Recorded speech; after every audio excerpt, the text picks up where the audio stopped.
Hello guys, चलिए शुरू करते हैं अपना नेक्स्ट वीडियो। इससे पहले हम केमिकल काइनेटिक्स में पढ़ चुके हैं। केमिकल काइनेटिक्स क्या है, उसके एप्लीकेशंस क्या हैं, उसका यूजेस डेली लाइफ में केमिकल काइनेटिक्स के यूज़ क्या है, रेट ऑफ रिएक्शंस क्या होती हैं, rate of change of concentration of any one of the reactant और product with respect to time is called rate of reaction. ये हम पढ़ चुके हैं। ठीक है।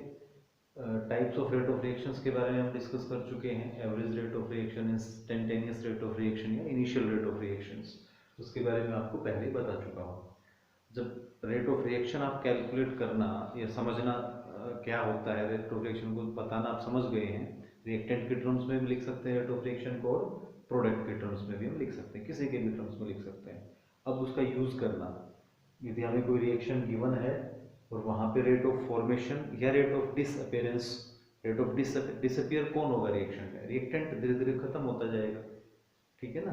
फॉर्म कौन बनेगा, कौन फॉर्मेशन किसकी होती है, प्रोडक्ट की। जैसे रिएक्शन है N2O5 gas reacts to form NO2 and O2, तो यहाँ ये एक रिएक्टेंट है जो धीरे धीरे विद टाइम कंज्यूम हो रहा है, डिसअपियर हो रहा है, खर्च हो रहा है, इसके नंबर ऑफ मोल्स डिक्रीज होंगे। And with increase in time NO2, इसके नंबर ऑफ मोल्स इंक्रीज होंगे और ऑक्सीजन के नंबर ऑफ मोल्स समय के साथ साथ बढ़ते जाएंगे। तो ये इनका फॉर्मेशन हो रहा है। ठीक है। तो उससे इस टॉपिक से रिलेटेड न्यूमेरिकल, सिंपल न्यूमेरिकल हैं, बहुत आसान न्यूमेरिकल हैं केमिकल काइनेटिक्स के, और बायो वाले बच्चे विशेषकर, नॉन मेडिकल वालों के लिए तो आसान रहते ही हैं न्यूमेरिकल, नॉन मेडिकल वाले बच्चों के लिए भी बहुत, मेडिकल वाले बच्चों के लिए भी बहुत सिंपल न्यूमेरिकल है, इजीली कर सकते हैं। चलिए सिंपल सा न्यूमेरिकल देखते हैं। फॉर द रिएक्शन दिस, ये रिएक्शन आपको गिवन है, the rate of formation of NO2, इस रिएक्टेंट का रेट ऑफ फॉर्मेशन हमें गिवन है NO2 का। ठीक है। 2.8 into 10⁻³ moles per second. Calculate the rate of disappearance of N2O5, इसका रेट ऑफ डिसअपेरेंस हमें बताना है। ठीक है। चलिए देखिए, पहले मैं रेट ऑफ रिएक्शन लिखता हूँ। रेट ऑफ रिएक्शन कैसे लिख सकते हैं, सभी रिएक्टेंट और प्रोडक्ट्स के टर्म्स में अलग अलग लिखें। इसके टर्म्स में लिखना चाहें तो -1/2 बताया था ना, कि जो कोफिशिएंट्स होते हैं वो हम उनसे डिवाइड कर देते हैं। तो delta change in concentration of N2O5 by delta dt। ठीक है। इज इक्वल टू हम क्या लिख सकते हैं, रिएक्टेंट हमारा ये है, प्रोडक्ट इधर 1/4 delta NO2 by delta T, and is equal to ये, या फिर ऑक्सीजन के टर्म्स में रेट ऑफ रिएक्शन लिखा जा सकता है delta O2 divided by delta T। ठीक है। तो ये हम रेट ऑफ रिएक्शन लिख रहे हैं। अब हमें गिवन क्या है, रेट ऑफ फॉर्मेशन। ये जो है ये पार्ट, ये है rate of formation of NO2। क्या, rate of formation of NO2 कैसे लिख सकते हैं इसको हम, delta NO2 by delta T। और ये गिवन है, हमें कितना गिवन है, 2.8 इंटू 10⁻³ मोल पर सेकेंड, इस तरह से लिख रहा हूँ। ठीक है, ये हमें गिवन है। अब ये वैल्यू हमें नोन है, हमें कैलकुलेट करना है ये पार्ट सिर्फ, rate of disappearance. Rate of reaction नहीं कैलकुलेट करना, रेट ऑफ फॉर्मेशन या रेट ऑफ डिसअपेरेंस। ठीक है। रेट ऑफ फॉर्मेशन या रेट ऑफ डिसअपेरेंस, ये रेट ऑफ फॉर्मेशन है, ये रेट ऑफ डिसअपेरेंस है, ये हमें कैलकुलेट करना है। तो ये दोनों पार्ट इक्वल हैं रेट ऑफ रिएक्शन के अकॉर्डिंग, ये पूरा और ये दोनों बराबर हैं, एक दूसरे के इक्वल हैं। ठीक है। इन दोनों को इक्वल हैं, यहीं से ले हम फ्रॉम रेट ऑफ रिएक्शन हम क्या लिख सकते हैं, from rate of reaction, ROR rate of reaction, हम क्या लिख सकते हैं भाई, कि 1/2 of delta N2O5 by delta T is equal to क्या है, 1/4 of delta NO2 by delta T। ठीक है। हमें कैलकुलेट क्या करना है, ये यहाँ से हम क्या करते हैं कि delta into O5 by delta T is equal to 2, उधर ऊपर चला जाएगा 2/4 इंटू इसकी वैल्यू रख देते हैं, इसकी वैल्यू हमें गिवन है 2.8 इंटू 10⁻³ 3। ये कैंसिल 2 और 2 से इसको करेंगे तो ये 1.4, ये हमारे पास आंसर आ जाएगा 1.4 इंटू 10⁻³ मोल पर सेकेंड। ठीक है, इस तरह से हमारा आंसर आ गया। समझ में आ रही बात? मैंने क्या किया है, रेट ऑफ रिएक्शंस वाली इक्वेशन लिखी, वहां पे रेट ऑफ फॉर्मेशन, इसका रेट ऑफ फॉर्मेशन ये पार्ट हमें गिवन था, ये हमें निकालना, तो मैंने इन दोनों को इक्वल रखा, इधर से रेट ऑफ डिसअपियरेंस को रख लिया, जो कोफिशिएंट था उधर जाके मल्टीप्लाई हो गया, मैंने वैल्यू फिक्स करके सॉल्व कर दिया। ठीक है, एक बार देख लीजिए।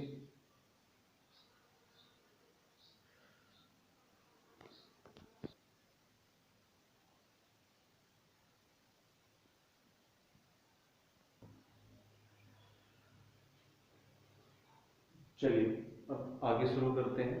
तो इस तरह के सिंपल से numerical relation between the rate of reaction and rate of formation and rate of disappearance of any one of the reactant or product we can easily learn. Now we will move on next topic. Our next topic is factors affecting rate of reaction. Factors affecting rate of reaction. Important topic है वैसे समझने के लिए theoretical point of view से। कुछ जो major factors हैं, सबसे पहले हम इसमें बात करते हैं नेचर ऑफ रिएक्टेंट्स।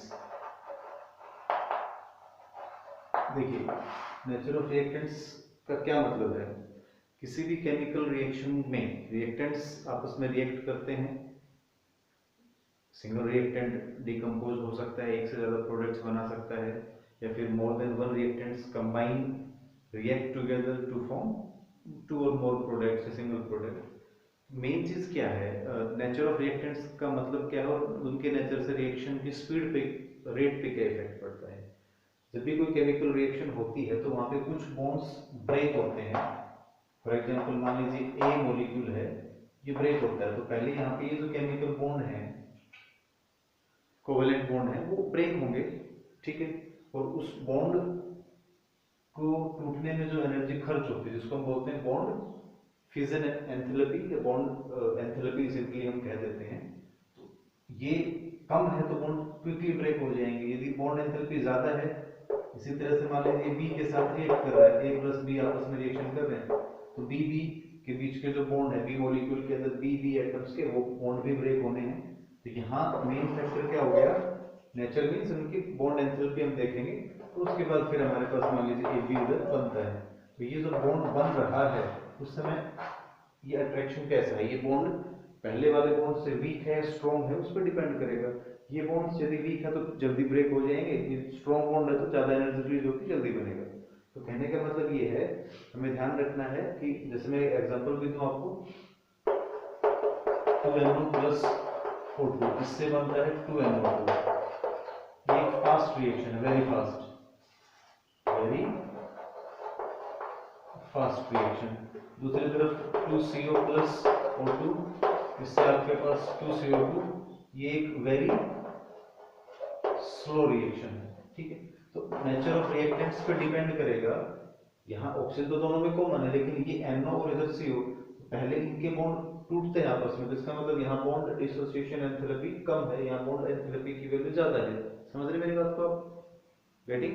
तो बॉन्ड के नेचर का इफेक्ट पड़ेगा रेट ऑफ रिएक्शन पे। ठीक है, इसके बाद सेकंड जो फैक्टर है हमारा मेन, वो क्या रहेगा, कंसंट्रेशन ऑफ रिएक्टेंट्स।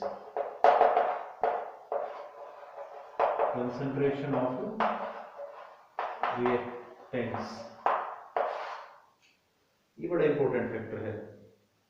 जब भी हम जैसे रेट ऑफ रिएक्शन को दिखाते हैं रिएक्टेंट के टर्म में, तो जैसे टाइम और कंसंट्रेशन का चेंज जब हम दिखाते हैं तो क्या होता है, रिएक्टेंट्स की कंसंट्रेशन इनिशियली जीरो टाइम पे रिएक्टेंट्स की कंसंट्रेशन ज़्यादा होती है, विद टाइम रिएक्टेंट्स की कंसंट्रेशन धीरे धीरे हम डिक्रीज होता हुआ दिखाते हैं, ठीक है।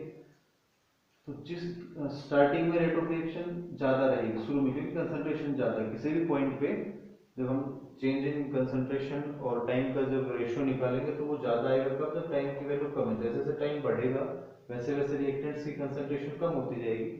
और एक मेन और इंटरेस्टिंग बात, रिएक्शन कब होती है, जब मॉलिक्यूल्स टकराते हैं आपस में। ध्यान रखना, किसी भी रिएक्शन में रिएक्शन तभी फास्ट होगी या जल्दी होगी, प्रोडक्ट तभी ज़्यादा बनेगा जब कोलिजन्स ज़्यादा होते हैं रिएक्टेंट पार्टिकल्स के बीच में, ठीक है। कोलिजन फ्रीक्वेंसी हाई हो, और वो तभी ज़्यादा होगी जब कंसंट्रेशन ज़्यादा हो। तो जितना रिएक्टेंट्स की कंसंट्रेशन बढ़ेगी उतना ही चांसेस है रेट ऑफ रिएक्शन ज़्यादा रहेगा, ठीक है। सिंपल है, मेरी बात समझ में आ रही होगी। तो कंसंट्रेशन ऑफ रिएक्टेंट्स का इफेक्ट क्या रहेगा, with increase in concentration of reactant rate of reaction generally increases, ठीक है, रेट ऑफ रिएक्शन बढ़ेगा।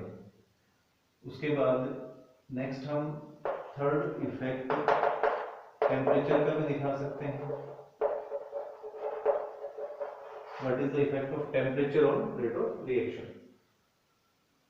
टेम्परेचर इंक्रीज करने से जर्नल ट्रेंड जो जनरली जो होता है इफेक्ट, वो क्या रहता है कि रेट ऑफ रिएक्शन इंक्रीज होता है, ठीक है। क्योंकि मॉलिक्यूल्स की काइनेटिक एनर्जी बढ़ेगी, उनकी स्पीड बढ़ेगी, ज़्यादा स्पीड से जल्दी जल्दी आपस में कोलाइड होंगे, तो with increase in temperature rate of reaction क्या होता है, मोस्टली इंक्रीज होता है, ठीक है। ध्यान रखना, रेट ऑफ रिएक्शन इंक्रीज होगा, वो डायरेक्टली प्रोपोर्शनल किससे है कि पार्टिकल्स की काइनेटिक एनर्जी को इंक्रीज करेगा, जिससे पार्टिकल्स ज़्यादा स्पीड से एक दूसरे के साथ टकराएंगे, कोलाइड करेंगे, तो रेट ऑफ रिएक्शन बढ़ने के चांस वहाँ पे रहते हैं, ठीक है।